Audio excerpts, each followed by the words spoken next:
Hello and welcome to our 10th episode of the Business Intelligence Report, a Bright Talk original series where every month we'll be exploring how businesses can realise the transformative power of data.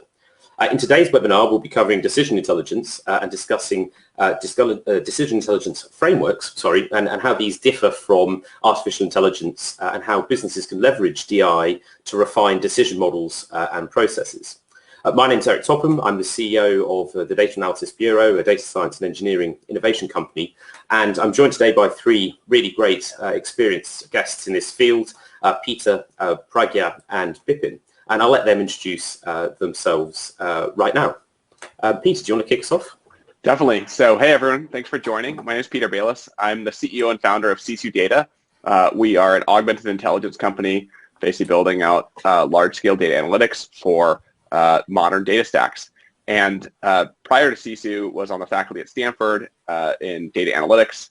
Had a lot of fun writing papers and shipping code, and decided I had more fun shipping code than writing papers. So here I am today, super excited to talk a little about what we learned working with some really interesting customers both in high tech and beyond. Awesome. Well, thanks very much for being with us today. I'm sure you've got some great perspectives. And Pragya, how about you? Would you like to introduce yourself for everyone? Hello, everyone. Thank you for joining us. My name is Pragya Nayak, and I function as Chief Data Scientist with Hitachi Vantara Federal. My data science journey started when I started working on my PhD a couple of years back, and it was in computational sciences and informatics and looking at galaxy data. Meanwhile, I was already working in the US federal sector with federal financial management, and from then on applying data science to federal data, open data and evidence-based decision making, helping the federal government, different agencies with their data science, data engineering, self-service analytics, machine learning efforts in various capacities. I do believe that there's an art to the science, and I look forward to this panel discussion. Thank you. Absolutely. It sounds like with all of that experience, you'll bring some real perspectives for us. And finally, Bipin, how about yourself? Hi, folks. I'm Bipin Chara. I'm a VP Data Science or CSAA Insurance Group. We do insurance products for auto and homeowners policies. My data science journey also started with my PhD program, mostly focused on engineering. Went on to work in aerospace defense, did a lot of research programs in the early days around analytics, wargaming with DARPA and some of the DoD research labs. Branched off into commercial wargaming, helping companies make strategic decisions, big bet decisions. Came into the insurance world about 10 years ago. Been in that space pretty much during that time. Fantastic. Again, working with analytical models, various kinds.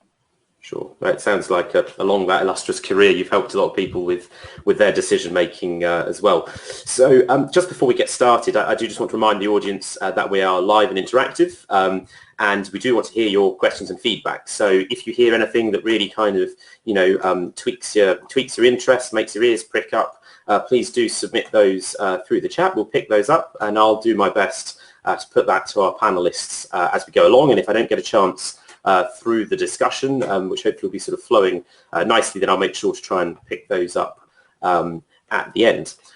So I think without further ado, we should probably crack on. So I think we'll start with a kind of a fairly sort of straightforward, well, maybe it's not straightforward, that's the point, it's deceiving, but what is a decision? What do we mean by a decision? What constitutes a decision? And therefore, by extension, what's decision intelligence? I think I'll start with Peter, if that's okay. And Peter, do you want to lead us away on that first question? Totally. And I think this question is central to the whole discussion today, so it's a great kind of opener for today's session.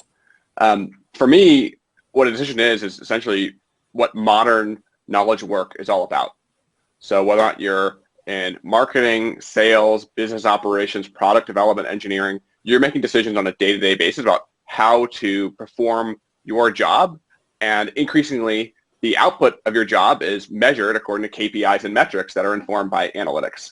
And so the way I think about an organization of hundreds to thousands to tens of thousands of people is that you're making literally 5 to 15 consequential decisions per day about do I go left or right? And essentially that cumulative sum of all of those incremental decisions that ultimately lead to the final metrics we've been measuring since the beginning of kind of modern commerce, which is profit and loss. But we're increasingly tracking more and more fine-grained metrics as we go forward. And so what decision intelligence is, I think, is really easy to understand in contrast to kind of legacy business intelligence, where I don't think anyone here is going to argue that using data to inform decisions is necessarily a bad idea. In fact, all of us would probably aspire to make more data-informed decisions. And I'd say historically, given the data volumes that were available inside of a modern organization, it was pretty easy to have a small team of analysts basically serving up insights and recommendations to inform these decisions on a silver platter for the most important decisions. And I'd say the shift over the last 5 to 10 years has been with this availability of data and the availability to go and track increasingly leading metrics, such that now it's not just the chief product officer, the chief revenue officer, head of sales who has metrics they're tracking, but it's every single account executive, customer success manager, product manager, engineer. They're tracking their own individual metrics. You just can't scale. And so because BI basically didn't provide a scalable way to deliver insights to the business, there's a new wave of technology which classifies decision intelligence, which is really geared around enabling the everyday decision maker, which is increasingly every knowledge worker organization, to inform their decisions with data. That's not so much to say we're going to go full-blown AI, because AI can't do a lot of the difficult decision-making under uncertainty that humans can do so well and have done well for decades, but it's somewhere in between to kind of augment people's ability to use their data to effectively make decisions based on metrics they're already being tracked on. Right. So yeah, so effectively what you're saying is, everyone makes simple decisions through the day, and there's no reason why anyone in the organization might be able to do that. And what we really want to do is empower everyone through the application of technology at scale. Well, that's fantastic. I mean, Pragya, you've worked at some pretty large and impressive organizations. So from your perspective, keeping it very simple to start with, what do you see as defining a decision? And so therefore to you, what is this this decision intelligence that we've started talking about? Sure. And I completely agree with all the things that Peter just mentioned, and I'll just build on that. For example, in the public sector, and I'm sure even in the private sector, every organization has their own vision and mission prescribed. They have it set.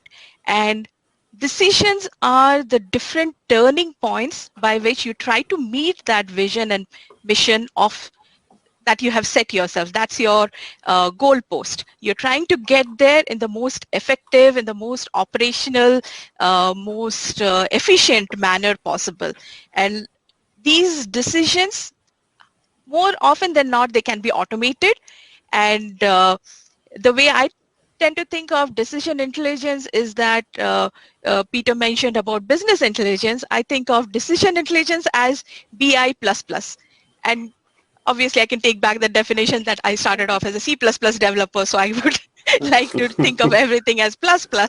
So BI++ is the simplistic definition of decision intelligence.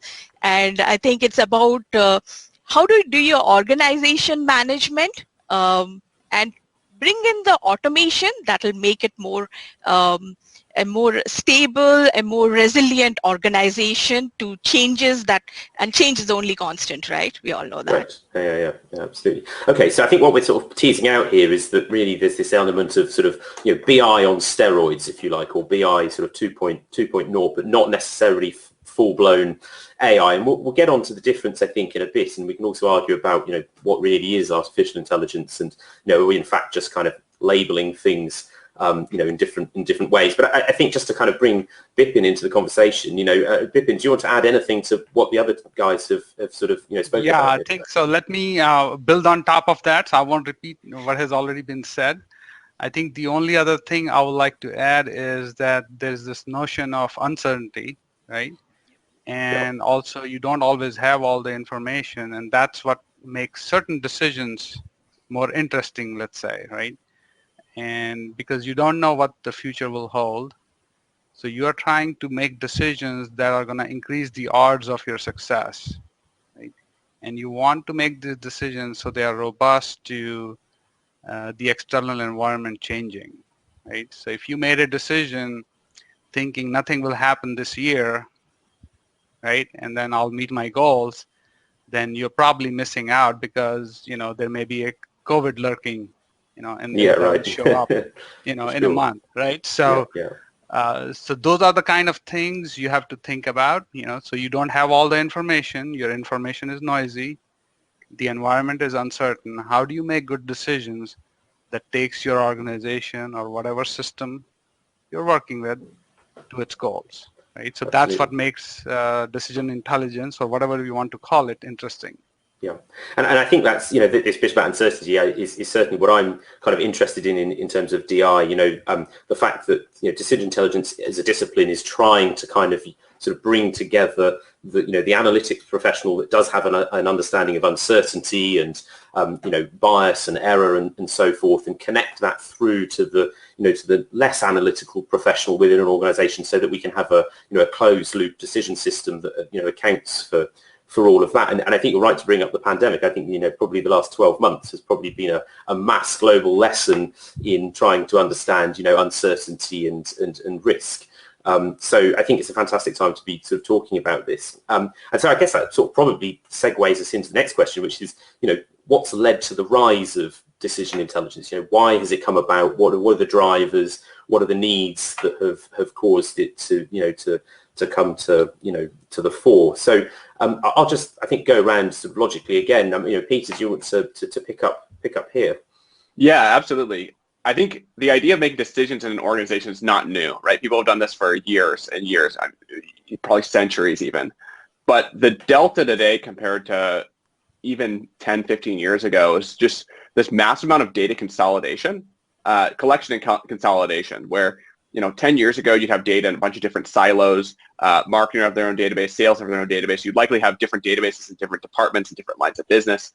And I think the biggest kind of driver of the tsunami wave of decision intelligence is that consolidation of data, typically in cloud warehouses, where the total cost of ownership is so cheap compared to on-prem siloed stores with a bunch of separate database administrators.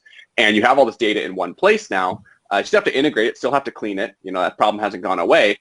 But what initially started as a lower cost and better governance kind of pull towards this consolidation now means there's more and more data available to really anyone in the company. Because this is in the cloud, you don't have to worry about query interference or query performance. The problem actually shifted to become, what queries do I want to go and run? And I think this interest in decision intelligence has come from both the business and even in the IT sector, where IT looks at the data and says, we're not actually using much of this. We bought, a ton of different BI licenses. We have like one for every employee in the company. There's literally, I know of several financial institutions that have, say, 100,000 BI licenses in aggregate and 80,000 employees. They have more than one of each tool, but they realize they're not actually using that data. And on the business side, they're saying, well, I've got this data, but I'm not getting any more questions asked. And so it's almost like finally data has consolidated, and then we're like, how do we go and actually operationalize that? And that is a huge problem that you can't solve by just throwing people at the problem in a kind of concierge analytics team. The analytics team's got to learn to do more with what they've got, and the business has to learn how to do more with the data that they finally have access to. Right. Yeah. So really kind of the need is then to sort of integrate together these sort of disparate data sources that we find in organizations and squeeze more juice, if you like, out of the resource that we have without necessarily sort of throwing more foot soldiers at it. So Bipin, you've obviously had a long and illustrious career. I mean, how have you seen the need kind of evolve over time, and what has kind of really driven it out from your perspective?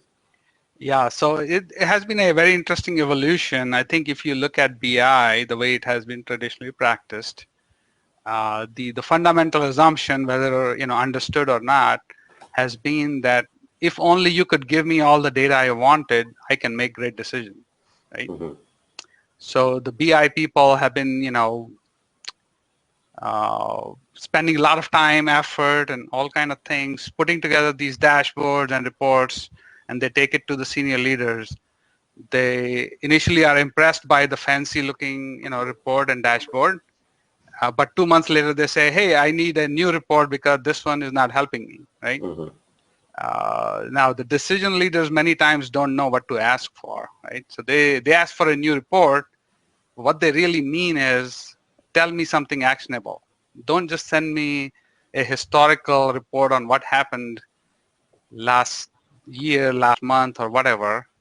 And think about it. If you want to make a decision, you want to understand what to do in the future, right?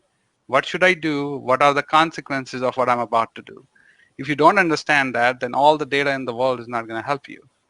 And that's been the biggest disconnect between what we have typically called BI and what is really needed in the future. So this, in fact, sort of moving from simply, reporting the past to actually kind of empowering people to take a decision in a more prescriptive manner, I think is kind of what you're getting at. Pragya, you've obviously worked in some quite large organisations, and I'm sure you must have, seen a lot of the dynamics that Bipin's referring to there in terms of senior management and stakeholders. I mean, can you illustrate some examples for the audience, perhaps, about where you've seen this happen? Sure. Yes, like in the federal and the governance sector, one thing I've seen is, as both Peter and Bipin mentioned, that first of all, with the increase in accessibility to large amounts of data and the computing power, largely because of the cloud infrastructure, people have started looking at data as an asset. It's a cliche term which we always hear, data as an asset, but it really has become an asset. Like 15 years back, data was more like a liability, where it was like, oh, I have to keep track of this archive. Come on, how long do I have to keep this? That mentality was there. But now we get value from that data in terms of using it for evidence-based decision making. As Bipin mentioned, like you give a dashboard, you give a report, it's an insight into what happened in the past. But now we have come to the point where they're like, what type of prescriptive analytics can I do with it?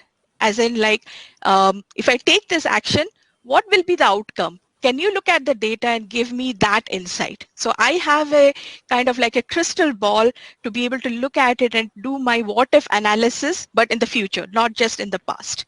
And using that, I've seen in the government, they are getting more and more into the space of, we are not there yet, but they are at least trying to get to the space where policies are defined based on the data that is available.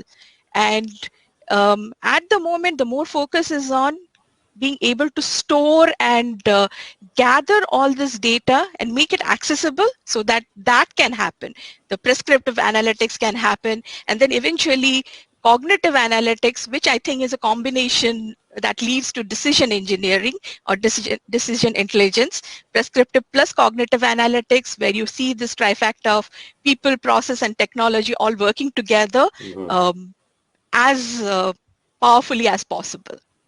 Yeah, absolutely. And I think, this kind of interface between sort of the analytics output and then how that's used, downstream is obviously really critical when we talk about decision making. And so I think that kind of leads us on to the question of, what is a decision intelligence framework? Why is it necessary? What is it constituted of? And, Bipin, do you want to perhaps try and address that for the audience? What do we mean by a decision intelligence framework, and how is it applied?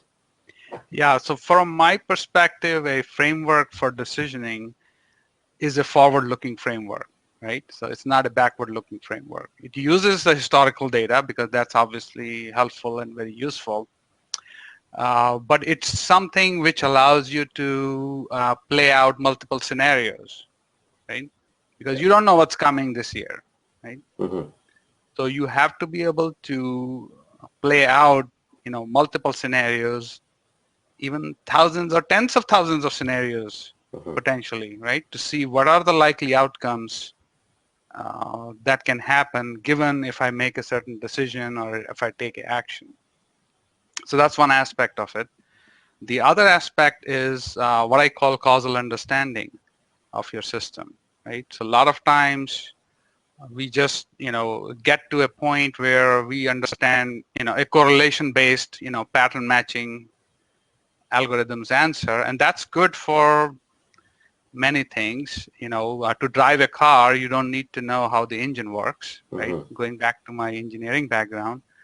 But if your car is having problem, now you need to know how the mechanism works, right? Yeah. If you don't understand that, then you're gonna potentially do more harm than good by taking action, right? So that understanding becomes very important. And the third key thing that's typically missing today in the methods many people use is understanding of the consequences. Okay, if I take this action, what are the dominoes that are going to fall, right?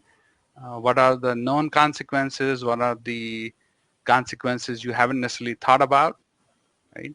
On the rest of the system, because every time we know in a social human system, whenever you change something, there are other things change with it.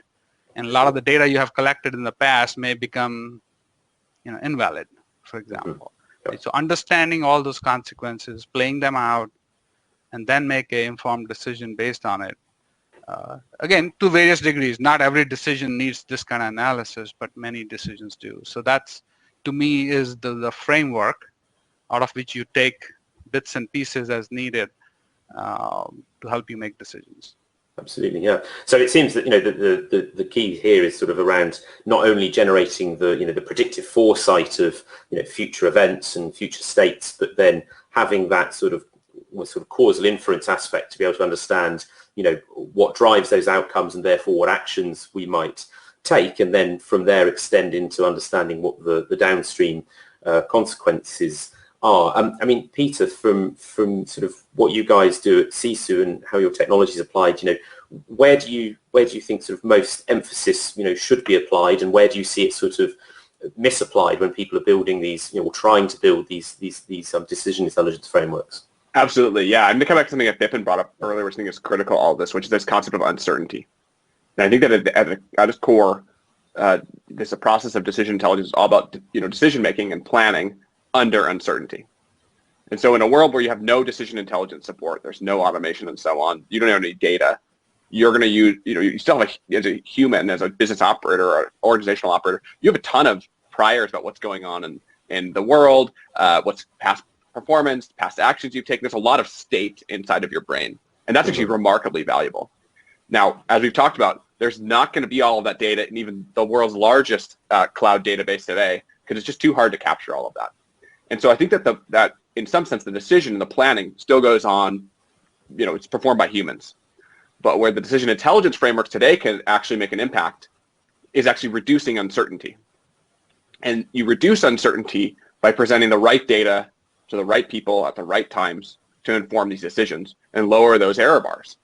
And you can think of that almost as kind of nudging the decision one way or the other, and in some sense challenging people's assumptions about what's going on.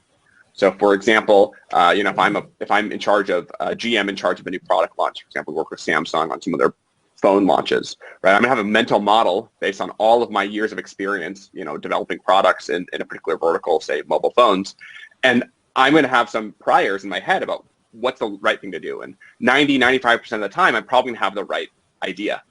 But if I can check that understanding against the data I actually have and use decision intelligence tools as a way to inform me about things I might otherwise miss, not pay attention to, or would be in contrast with my mental model that I would just continue going on blind without looking at the data, that's a huge difference. And so I think the opportunity for decision intelligence, where we see it effectively applied, is in reducing uncertainty and challenging those, internal biases, but still allowing the human to be in control of the actual decisions. And that requires the insights and the data coming out to actually tie into an action, which is something we've also talked about.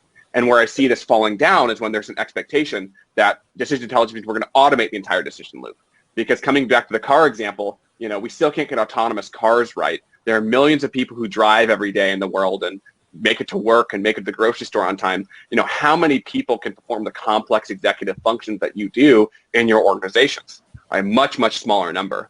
And until we can get something as simple, quote unquote, as self-driving cars working, there's no way you're going to have a self-driving business. You've got to work with people. And I think it's all about that uncertainty during planning. Yeah, so the human in the loop remains critical, and what we're really saying is it's about streamlining that process of dealing with stochasticity in systems and understanding our priors, and then serving that in a digestible way that makes the decision-making process more accurate and more efficient. So Pragya, as a head of data science, to you, where's the crossover between decision intelligence and AI? Like, how do the two differ? I mean, I have my own bugbears about the AI terminology, but I'm intrigued to hear kind of, what you think about that delineation. Sure, and thanks for asking that question. And similarly, I have a lot of, I think we can talk for hours and hours on the different terminologies that are used in the AI space. Coming to the question, DI, I think of as artificial intelligence and more. It is decision focused, and by decisions, if I may summarize what both Bipin and Peter answered just before, is that it's a cause and effect analysis, and you're doing systems engineering in the process. Decision intelligence is you're doing systems engineering, and it's a complex system where you have these decisions or turning points as you're trying to get and accomplish to a certain endpoint. And these complex systems, they will have feedback loops in it. So you need to be able to account for them using these different decision framework that you have in place. And oftentimes decisions are not given that much importance as they should be, like keeping track of why a particular decision was taken. Even in software development, we will make a certain design decision and we'll move on. And quite often than not, people will track it somewhere, but it gets lost over time as to why that particular design decision was taken. And going forward, maybe a few days on different time scale, somebody will come in and change that without understanding why that was put in place. So these decision intelligence frameworks will hopefully keep track of those decisions and provide a kind of a shared language across your organization so that your entire team, who has a stake in the system you're building, are aware of those decisions, are keeping track of those decisions and leveraging them going forward. So I think of a decision intelligence framework as we've all heard the term growth mindset, where you, irrespective of success or failure, you learn from it and you move on. Similarly, I think of these frameworks as growth mindset for systems. So you learn from where things go wrong, you keep track of that, and then you leverage that going forward, and making your systems better over time rather than just being able to survive in the current state.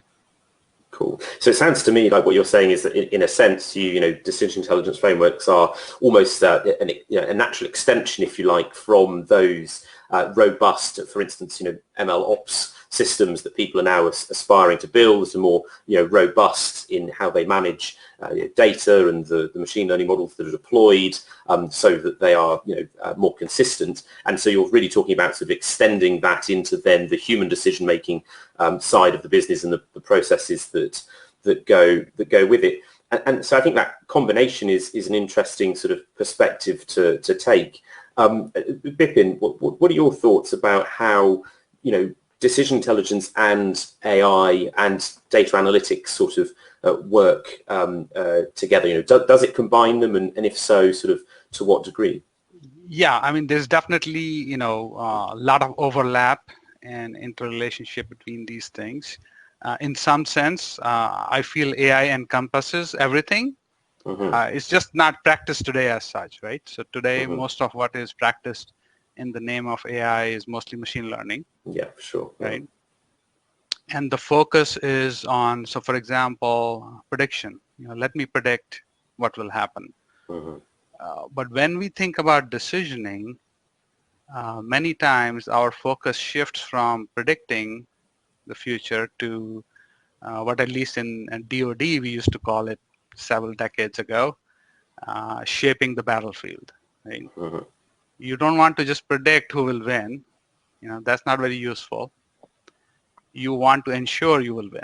right? Mm-hmm. And Yeah. the way you ensure it is what they call shaping the battlefield. You set up the environment where the chances of you succeeding are higher, right? So you are actually changing the system itself, right?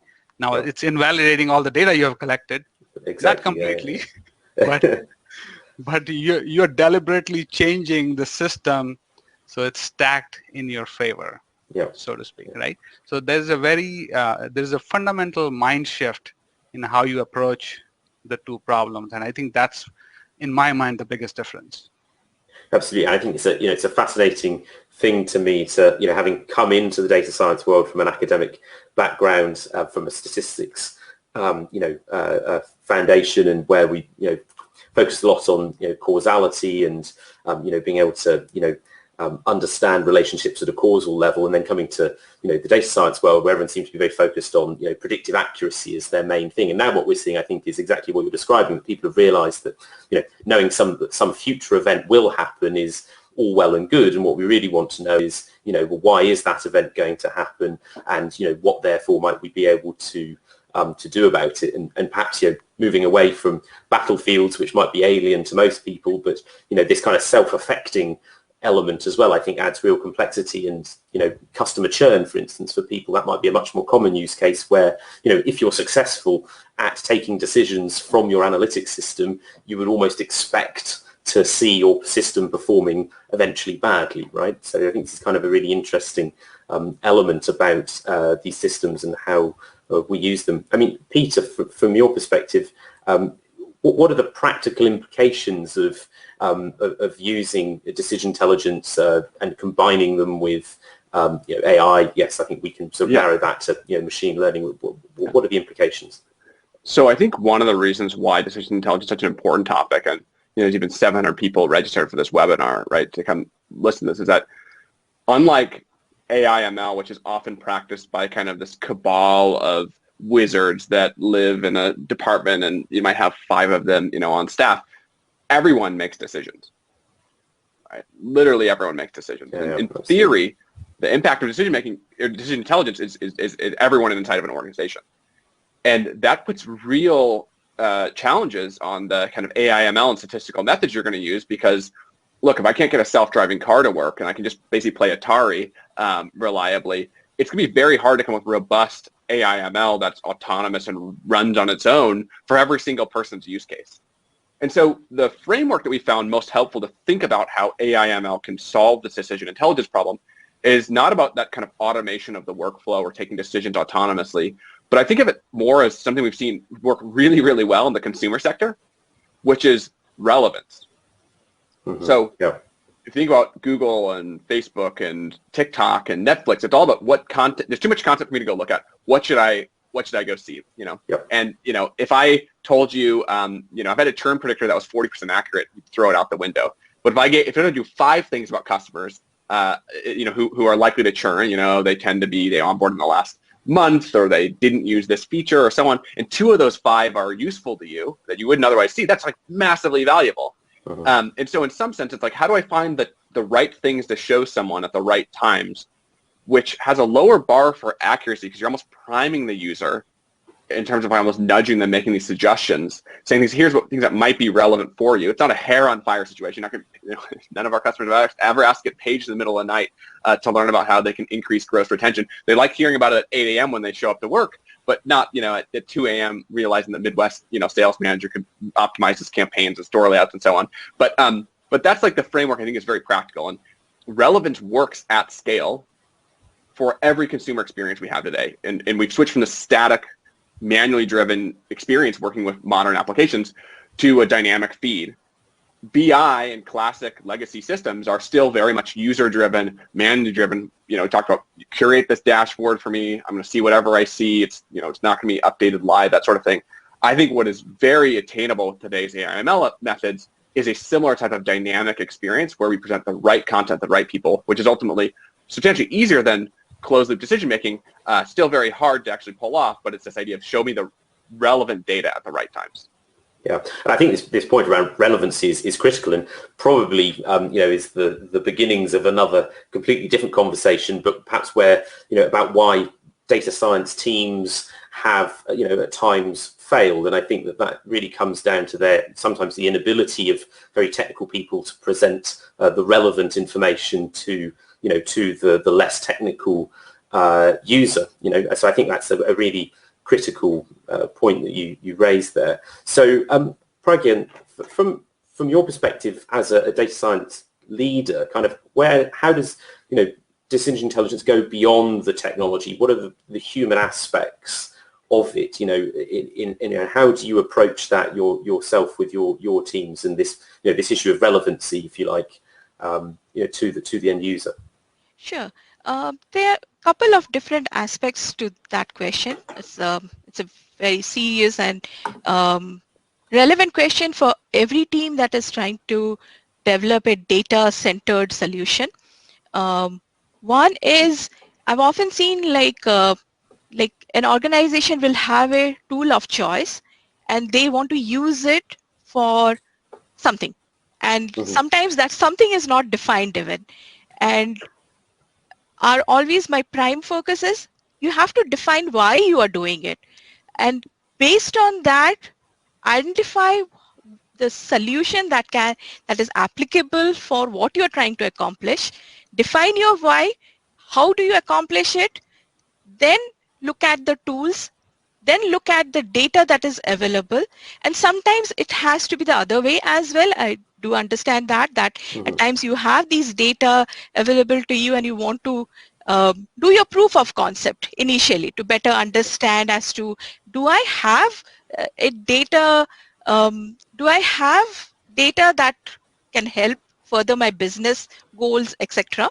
So at times you have to do that, but oftentimes the main thing is defining why you are doing it and then being able to come up with the solutions around it. And one problem we have seen, and they've come up often in surveys, is analysts, data scientists will spend more time looking for data than actually working on the problem.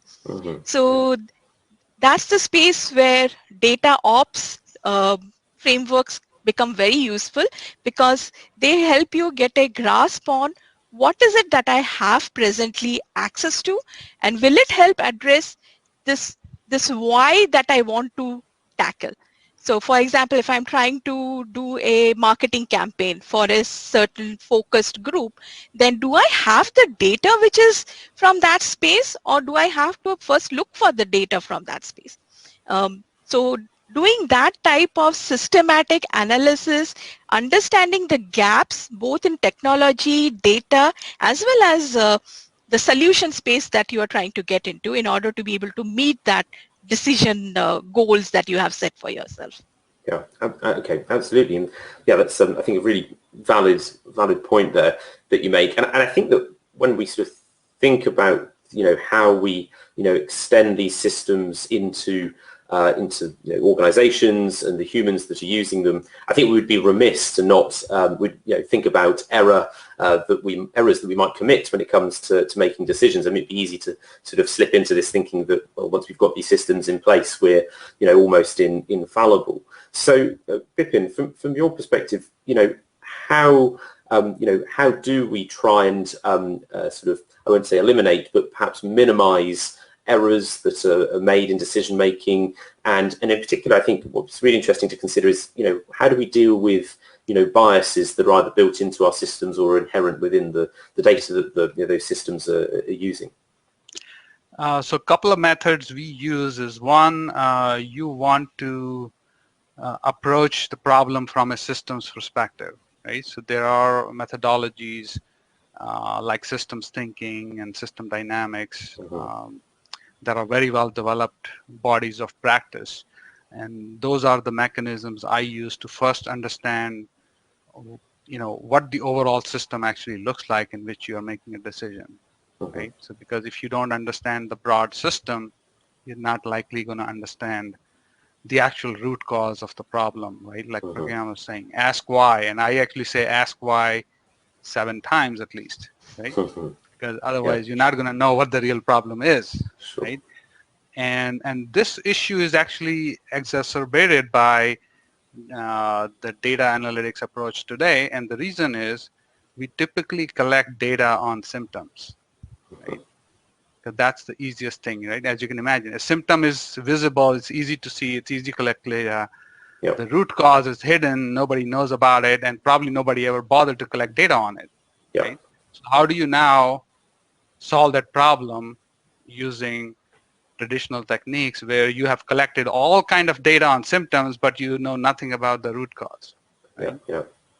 And if you did not think from a systems perspective, then you are very likely to take data that you already have, full of symptoms, do a bunch of analysis and solve a symptomatic problem, right? The real problem stayed, you solved symptoms, and then the problem keeps coming again and again, right? So that's a very classic issue you see showing up over and over again. The other key thing I see is from that bias perspective that you talked about, not only it is root causes versus symptom, many of the aspects at play are qualitative factors, or what people call soft factors, whatever you want to name it. Mm-hmm. Meaning that you don't have an easy way of quantifying that data. Mm-hmm. Yep. Now, when a human makes a decision, we take into account many soft, unmeasured factors, Mm-hmm. but when you come to a machine learning model, you just can't do that, right? Yeah. Almost by definition. So naturally, the answer you will produce could be totally wrong because you ignored potentially some very important soft factors, and that data just didn't show up in your model at all. Yeah. Right? Yeah. So those are, I think, two of the biggest challenges that I try to look for and see how can we first understand the root of the problem, and are there important soft factors, Yeah. unmeasured factors that we are not taking into account. And if there are, then you have to come up with a solution to make sure you are addressing them somehow, right? Or your answer is likely going to be wrong. Yeah, absolutely. And I think that's a problem that we see all too often, sort of customers saying, could you help me build a model that will help me solve this problem? And, you find that the data that's available, while you could build a perfectly good model from the perspective of its evaluation metrics and performance, actually does very little to help you address as you say, the root cause problem. And the customer says, why? And you say, well, I'm afraid you just never measured it. But I'm sort of still kind of keen to kind of dig into this question of bias, which obviously affects decision making massively. And Peter, I was just intrigued about your views about the way that bias is viewed. I perceive that it's always viewed in the rest of the word has a very sort of negative connotation to it, and I think that there are these sometimes grey areas about what is truly bias in the colloquial almost sense, and then bias that is what we really mean in a technical sense, and how we to draw the line between those two things. So from your perspective, how do you see organisations dealing with bias? Are they doing it well? And really, how should they better deal with it when it comes to decision making? Absolutely. I think this is a really interesting distinction you call out, right? So there's a lot of work on algorithmic bias, right? I have bias training data. I'm discriminating against certain classes, and certain industries like financial services and banking that are highly regulated, they have a lot of experience dealing with this. But certainly when we're talking about modeling everything, this bias can creep in these pernicious ways. I think that the overwhelming bias that we see in analytics, working with both the decision makers and the analytics team, is actually a slightly different type of bias, which actually arises from the processes and tools that a lot of people are using today. So, kind of three root cause, three kind of sources of bias that we see and kind of the impact. One is just limited time. So analytics teams are pounded by questions. They're rushed into their analysis, and limited ability to interpret. Sometimes the results come back and they're just wrong. It happened to be whatever they pulled out. It could get back in 20 minutes. That is a huge source of bias, and it's also going to be amplified by the fact that I, as a human being, have these priors and biases in my head, and if I'm not able to check the data and check all of the possible hypotheses, then I'm going to start checking the ones that I think are right first. Mm-hmm. So that goes back to the business. In contrast with decision intelligence, right? More automation of these rote processes means more time to interpret what's going on and more time asking questions rather than just writing queries and slicing and dicing. This time thing is also tied in this idea of being comprehensive. right? So if I'm in an interaction model of my tools where I only see the results I ask for, it's going to be completely, biased again by whatever questions I ask. In contrast, if I can identify, hey, here's the metric that I care about, why did this metric change? I can state that declaratively and let the machinery and the tooling do the work. Then I can get a comprehensive analysis, and that comprehensive analysis can eliminate bias by leveraging a lot of techniques that have been developed in this kind of algorithmic fairness context. And then finally, I think one of the biggest ones, which is almost most cultural, is just, in kind of conventional BI tools, there's so much back and forth with the business because you're translating from an output that an analyst can understand to an output that the business can understand. It's basically going from, SQL to slides or SQL to Excel to slides. I'm building like a waterfall chart or otherwise. And so, that translation process, there's a lot lost in translation. And a lot of the decision intelligence tools solve this problem by actually making sure that both of these constituencies, which have very different levels of technical skill, can work in the same environment. Now, they might see different levels of abstraction, fewer numbers for the decision maker than for the analyst team, but at least you can make sure you're looking at the same data. So if there's a follow-up question, you can annotate, you can go dig in, and you're not losing that context. So it's about time, comprehensiveness, and then ultimately that alignment between these constituencies, which have very, very different skill sets, speak very different languages, but are trying to inform the same problems. And that translation is a big source of bias that we see all the time, especially if analyst teams aren't embedded within a business unit and aren't sitting in every weekly business review, which, as we know, can't scale to large organizations anyway. Yeah, absolutely. And so I guess, Pragya, it would be really great to ask, from your perspective, somebody who probably deals with this on a day-to-day basis, how do you resolve this tension between, biases that can be introduced simply through the working practices of a data science or an analytics team and the need to kind of, simplify things enough that the decision makers can make an informed decision while also sort of not getting information overload. So how do you get around that? One thing that it's a problem which we are all aware of, this bias in systems, the algorithmic bias, the bias in the data, and that's an active field of research and people are trying to get a firm handle on it. In the meanwhile, what I've seen as like stepping stones to address this problem is trying to get the shared language between the different stakeholders of a data team. As Peter mentioned, like there's the technical team who looks at the database table, the column name, and they're very conversant in it. And when you say the same to the to your decision makers, the stakeholders, the business team, or the organization decision makers, for them, they have a different term for it. For example, they may not care for your tax underscore CD column name somewhere. They're curious about the tax code, the business code associated with it. So having that shared language is very key. And one way, and there's a lot of interest in using data catalogs to be able to do that translation of language. And just because data catalogs also provide a neat little search interface at times, and they have machine learning engines in the back end, which does a lot of the automated tagging and summarization of the data, which is more scalable than actually you and me sitting there and trying to do the tagging for each and every field and help the business stakeholders understand what is the data that I have at my disposal. So that's a small step in the direction of trying to get that common understanding and handling the bias. And a lot more needs to be done so that it can be tackled in a more effective manner.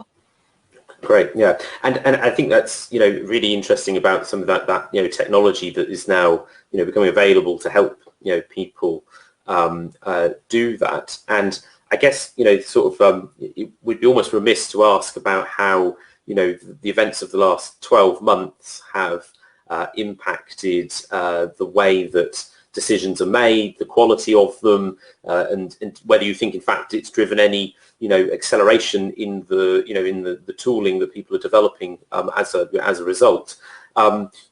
Peter, you're obviously kind of at the forefront of developing some of this technology yourself. So what's your perspective on the last 12 months there?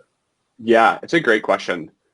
I think so in terms of adopting next generation business intelligence plus plus or decision intelligence, right? The barrier is quite low in the sense that what DI really does is embedded inside of existing processes.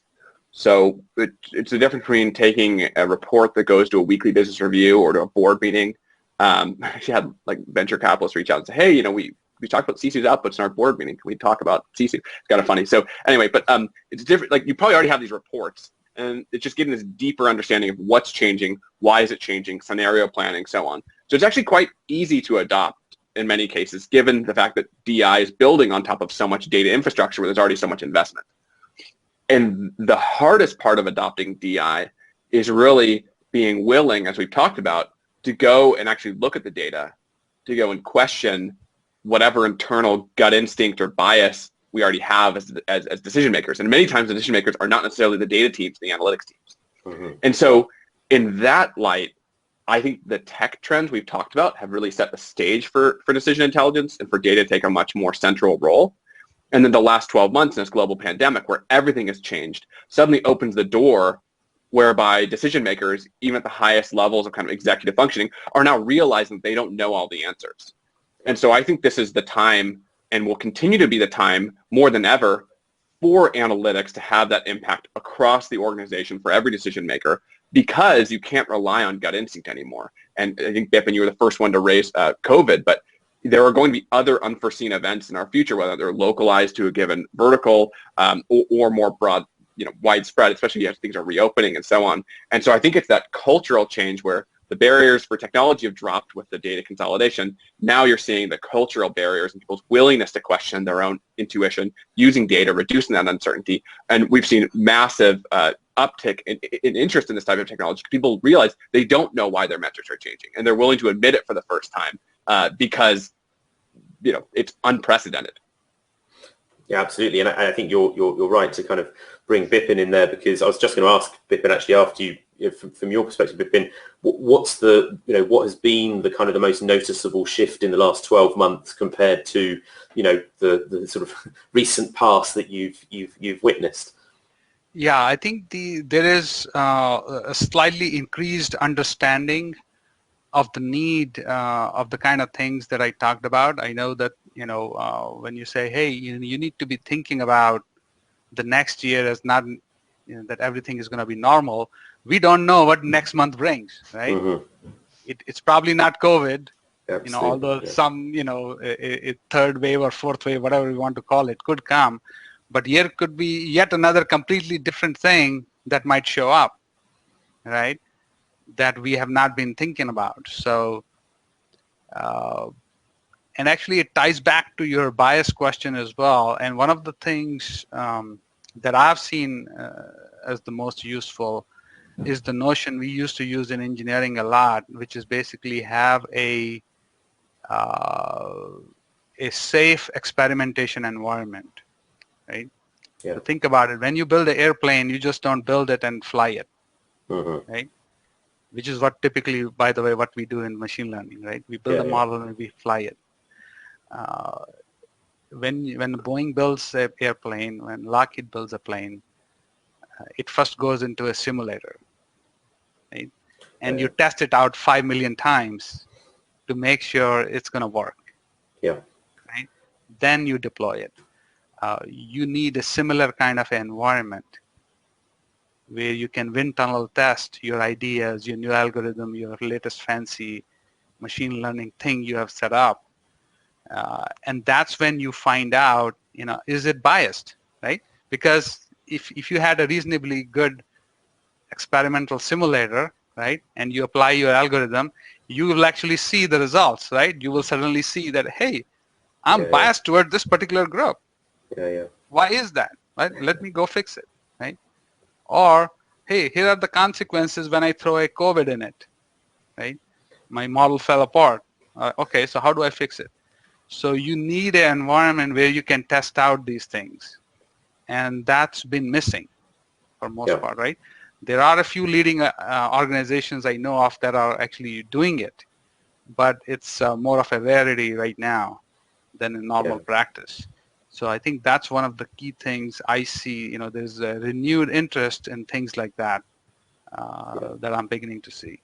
Yeah, absolutely. I think it's interesting to see that there has been this kind of focus that has returned back to, data-driven machine learning rather than sort of model-centric, where people are sort of focusing on optimizing models and realizing that in fact they need to spend more time, sensitivity testing their models, sensitivity testing their pipelines to understand how robust they are, to disturbance. And I think from my perspective, that's one thing that I have seen is that, a lot of people that we work with and also that I know, sort of socially in the community that have almost been caught out and surprised by the fact that their models have just turned out to be totally, invalid at times during the last 12 months. And they've sort of, been caught out by that and really tried to work out how they're going to, solve that problem in the short term so that they can continue to, to make those, provide the information for those, those decision makers that are dependent on them.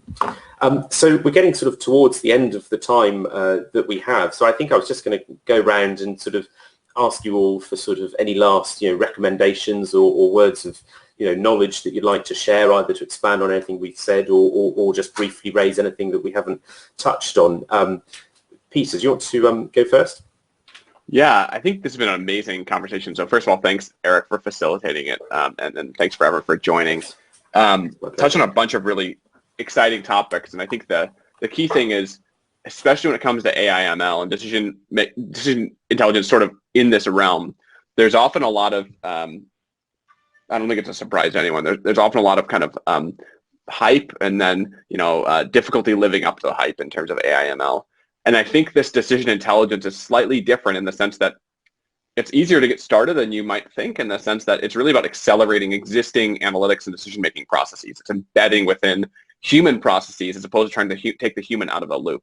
I mean, I'm surprised even at really large, Fortune 100 companies that we can, for example, in a POC get started in, 2 or 3 days once we have, a data extract and let people go wild in the type of tooling that we're building at Sisu.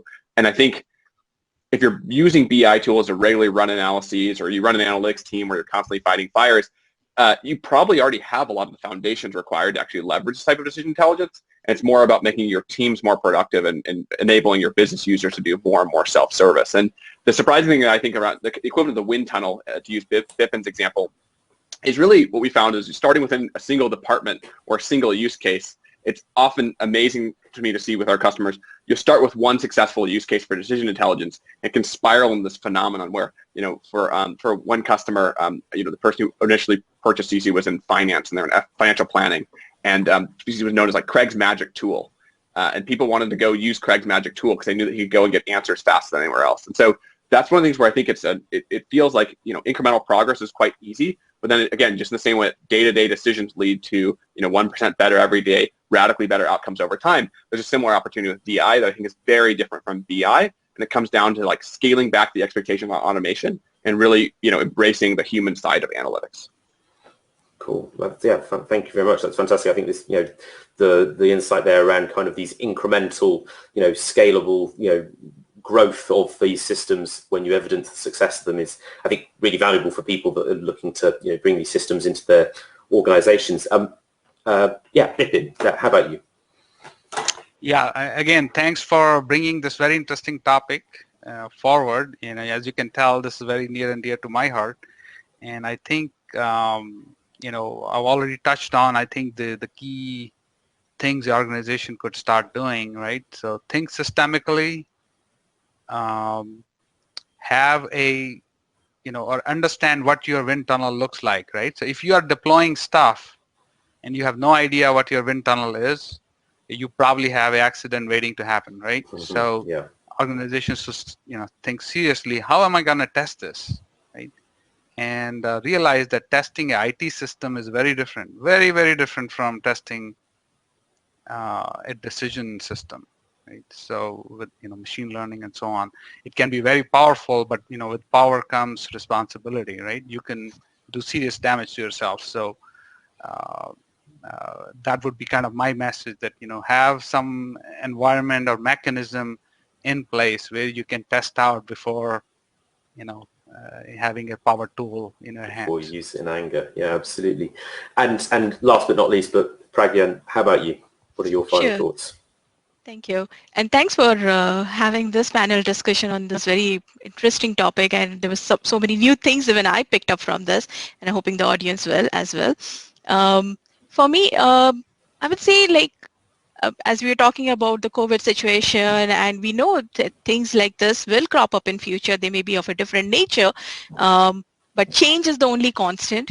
And how you navigate your organization through these changes, where new normals are being defined, can be enabled if you have an effective decision intelligence framework in your place. And decision intelligence is not just an AI/ML system. It is a combination of different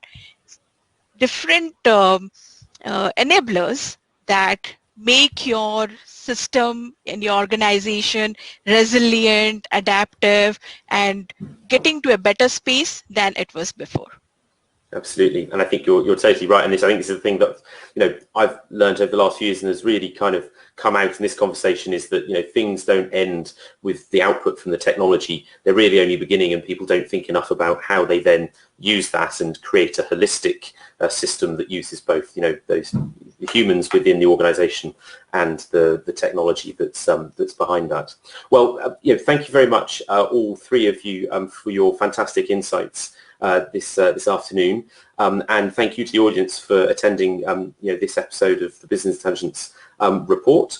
Very much looking forward to seeing you here again for the next one next month.